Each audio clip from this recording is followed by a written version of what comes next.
Hello friends, welcome to my YouTube channel. तो profit and loss के कुछ और सवाल लेकर आया हूँ।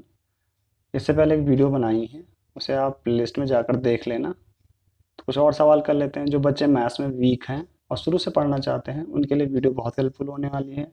और जो बच्चे छोटी क्लासेस में पढ़ते हैं या नवोदय की तैयारी कर रहे हैं उनके लिए भी बहुत हेल्पफुल होने वाली है, इसलिए वीडियो के अंत तक बने रहना। तो चलिए शुरू करते हैं आज का पहला सवाल।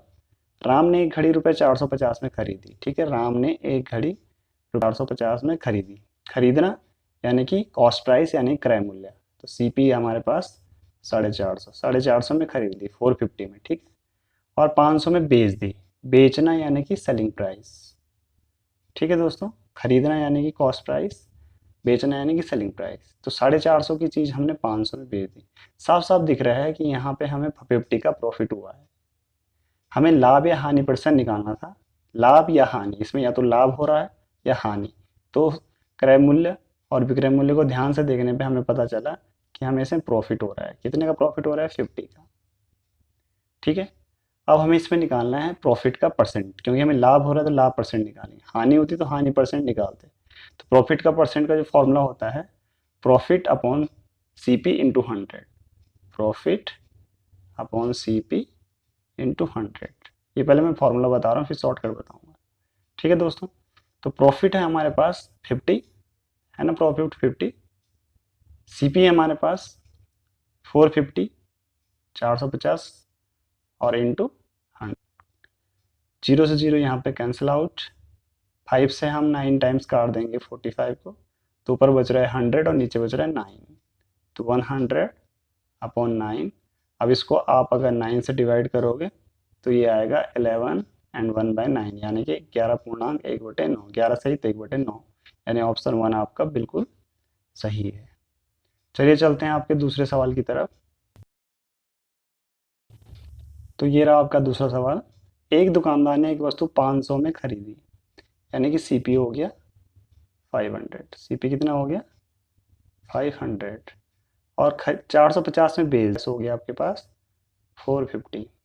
अब देखो दोस्तों, इसमें 500 की चीज़ खरीदी गई थी वस्तु, और 450 में बेच दी, यानी कि दिख रहा है कि 500 में खरीदने पर और 450 में बेचने पर उसमें हानि हो रही है। मैं 500 की कोई चीज़ लाऊं, कोई भी वस्तु लेकर आऊं और उसे फिर किसी को 450 में दे दूं, यानी मेरे को सीधे सीधे नुकसान हो रहा है 50 रुपये का, यानी यहाँ पे लॉस हो रहा है। कितने का? 50 का। अब आपको लॉस का परसेंटेज निकालना है, क्योंकि लाभ या हानि पूछा था, तो हमें हानि हो रही तो हम हानि का परसेंट निकालेंगे। तो हानि परसेंट का सूत्र होता है लॉस अपॉन सीपी। याद रखना, प्रॉफिट हो या लॉस हो, उसे सीपी पे ही निकाला जाता है। तो प्रॉफिट होगा तो ऊपर होगा P upon C P into 100, loss होगा तो L upon C P into 100। L कितना है आपके पास? 50। लॉस 50 हो रहा है, सी पी आपके पास 500 है, और इंटू 100। ठीक है, 100 से ये 500 5 टाइम्स कट गया, और 5 से ये 50 10 टाइम्स कट गया, यानी कि सीधे सीधे 10% का इसको लॉस हो रहा है, 10% की हानि हो रही है। ठीक है, तो ऑप्शन एक बिल्कुल सही है। तो चलिए चलते हैं आपके तीसरे सवाल की तरफ। तो दोस्तों ये रहा आपका तीसरा सवाल। एक दुकानदार ने रुपये 600 में एक वस्तु खरीदी, यानी सीपी। सीपी आपके पास 600 है, उसे 25% लाभ हुआ। प्रॉफिट का परसेंटेज दे रखा है 25%। तो आपको वस्तु का विक्रय मूल्य यानी कि एसपी निकालना है। तो इसका बहुत सिंपल सा तरीका है दोस्तों। जो आपको संख्या दे रखी है 600, उसे यहाँ पे लिख दो, पहले 600 लिख दिया, इनटू, अब जो ये 25% लाभ है, इसे 100 में या तो जोड़ेंगे या घटाएंगे। अगर लाभ होगा तो जोड़ेंगे, हानि होगा तो घटाएंगे। अभी लाभ हो रहा है तो 100 में उसे जोड़ दो। 100 में 25 जोड़ने पे कितना हो गया? 125, उसे ऊपर लिखते हैं। ठीक है, बटे, क्योंकि ये परसेंट में है दोस्तों, ध्यान देना, ये परसेंट में है इसलिए बटे में क्या आएगा? इसके 100 आएगा। याद रखना, कॉस्ट प्राइस को हमेशा 100% माना जाता है, पहले ये रखो। अब उस पर अगर लाभ 25% हो रहा है तो 100% का अब कितना हो गया? वो 125% पहुंच गया। ठीक है, तो आपको क्या करना है, जो यहाँ पे संख्या दे रखी है 600 लिख दी यहाँ पे, फिर अगर 125 ऊपर कर दिया, 25 का हो रहा था ना, तो 125% होता, परसेंट का मतलब बटे 100 हो जाता है। अब 100 से आप इसको 600 काटिए 6 बार, और 125 और 6 का गुणा करेंगे तो 750 रुपये। ऑप्शन नंबर ए बिल्कुल सही होगा आपका। चलिए चलते हैं, आपका अगला सवाल करते हैं। तो दोस्तों ये रहा आपका अगला सवाल। एक व्यक्ति ने एक वस्तु रुपए 8,000 में खरीदी, यानी कि सीपी हो गया आपके पास 8,000। उसे 20% हानि पे, यानी लॉस का परसेंटेज है 20। वस्तु का विक्रय मूल्य, फिर वही करना है आपको, 8,000 यहाँ पे लिख देना है इनटू। अब मैंने कहा था अगर लाभ होगा तो उसे जो हानि होते घटाते हैं 100 में से। ठीक है, तो लाभ हो रहा है तो जोड़ेंगे, और हानि हो रही है तो घटाएंगे। तो 100 में से 20 घटा लो, कितना होगा ये 80% बच गया। 80% का मतलब 80/100। याद रखना दोस्तों, जब भी सेलिंग प्राइस निकालोगे आप, विक्रय मूल्य निकालोगे, ठीक है, तो जो संख्या यहाँ पे दे रखी है वो जैसे 8,000 दे रखी थी, 8,000 यहाँ पे लिख दी हमने। अगर लाभ हो रहा है तो 100 में उसे जोड़ देना परसेंट में, हानि हो रही है तो 100 में से उसे घटा देना, उसको ऊपर लिख दिया बटे 100।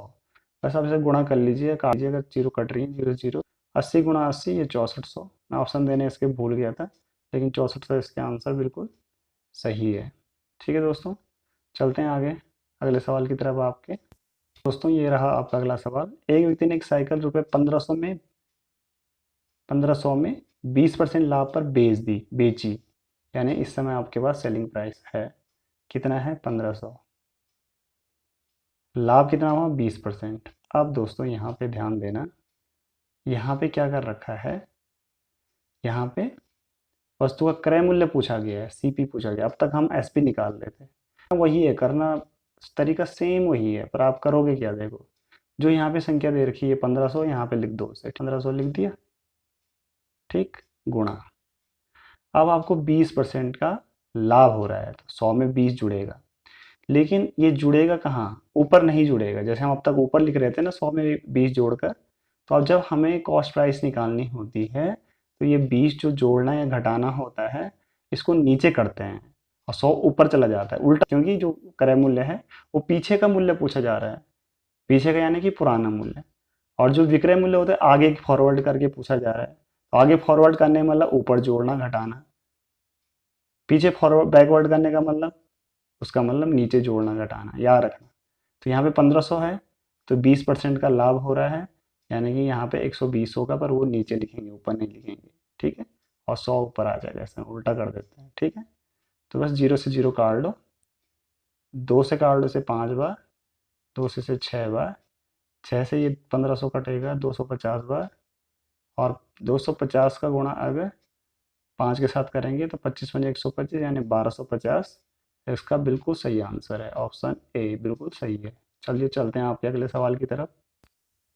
तो दोस्तों ये रहा आपका अगला सवाल। एक व्यक्ति ने कोई वस्तु रुपये 2700 में 10% हानि पर बेची, याद करना, सेलिंग प्राइस दे रखा है, क्रय मूल्य पुराना मूल्य निकालना है, वही तरीका है। यहाँ पे 2700 लिख दो, गुणा 10% हानि हो रही है, घटाना है आपको, और क्रय मूल्य यानी कि पीछे का मूल्य निकालना है, कॉस्ट प्राइस निकालनी है, तो इस समय नीचे करेंगे, जोड़ना घटाना नीचे। 10% हानि यानी 100 में से 10 गया 90, और ऊपर आ जाएगा 100, ठीक है।